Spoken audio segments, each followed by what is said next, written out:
It was supposed to be just another routine training day for the elite Delta Force unit. Young soldiers laughed, flexed their strength, and mocked an older man sitting quietly in the corner. His wrinkled skin carried a faded tattoo, barely visible after decades of sun and scars. They saw weakness, not realizing that the ink told a story no one dared to speak of. Whispers turned to laughter, and soon the mockery spread through the room like wildfire. But when the highest-ranking general in the building walked in and noticed the tattoo, the air froze. What did that ink mean? And why did the general suddenly go silent? Watch until the end. Wait a second. Tell us where you're watching from in the comments, and don't forget to subscribe for more powerful stories like this. The veteran's name was Harold Miller, a man in his late 70s. Once he had been firm, but now his body bore the weight of age. His steps were slow, his shoulders hunched, his voice quiet. To the young soldiers, he seemed like nothing more than a relic of the past, a reminder of wars long forgotten. He often volunteered at the training center where he swept floors, fixed equipment, and silently observed. Most ignored him, but others found his presence amusing. On his left arm was a faded tattoo, 2 simple letters and a symbol, that had long lost its sharpness.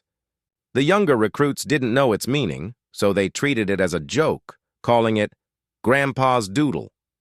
What they didn't realize was that the mark had once been feared and honored across the globe. Beneath that faded ink lay a history written in sacrifice and blood, a story none of them were prepared to hear. One morning during drills, Harold paused by the field, leaning on his cane as he watched the soldiers push through their training. His sleeve rolled up just enough for the tattoo to show. A group of young Delta Force recruits noticed it, nudged each other, and began to snicker. "Looks like the old man still thinks he's tough," one whispered loud enough for Harold to hear.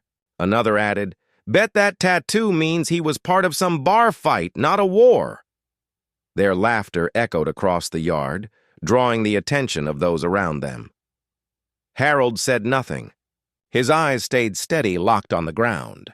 He had faced worse than insults. He had faced jungles, deserts, and enemies who never showed mercy. Yet in their arrogance, the soldiers continued to mock him, calling him washed up and irrelevant. But then something shifted. A high-ranking general walked into the training yard, a man whose presence alone silenced even the boldest voices. He stopped mid-step when he caught sight of Harold's tattoo. His face hardened, and for the first time, the recruits noticed tension in the air. The general approached slowly, his gaze fixed not on the soldiers but on Harold's arm.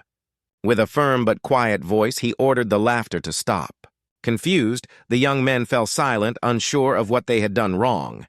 "Do you even know what that tattoo means?" the general asked.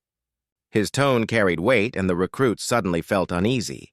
None dared to answer. They had mocked a man without understanding who he was, or what he had done. The general rolled up his own sleeve, and the yard went dead silent. On his arm, the same tattoo appeared, more apparent, sharper, preserved through the years. Gasps filled the air. The young soldiers who had laughed just moments before now stood frozen, their faces pale with realization. "That mark," the general said, his voice heavy with emotion, "isn't just ink. It's the emblem of a classified unit, a brotherhood forged in blood.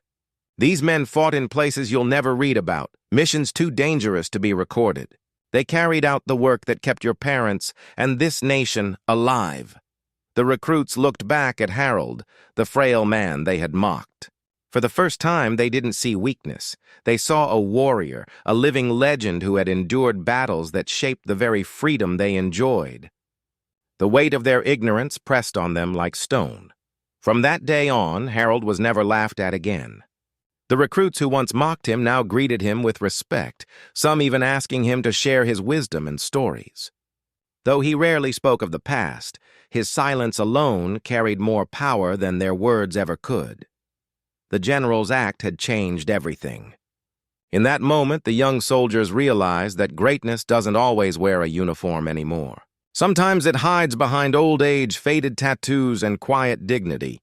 They learned that respect isn't given because of strength or rank. It's earned through sacrifice and history. As Harold walked away, his cane tapping softly against the pavement. The recruits knew they had witnessed something far greater than training. They had seen the truth of what it means to serve, to endure, and to carry scars for a nation. The question lingers, how many more heroes go unnoticed until it's too late to honor them? Which country and city are you watching from? Take care.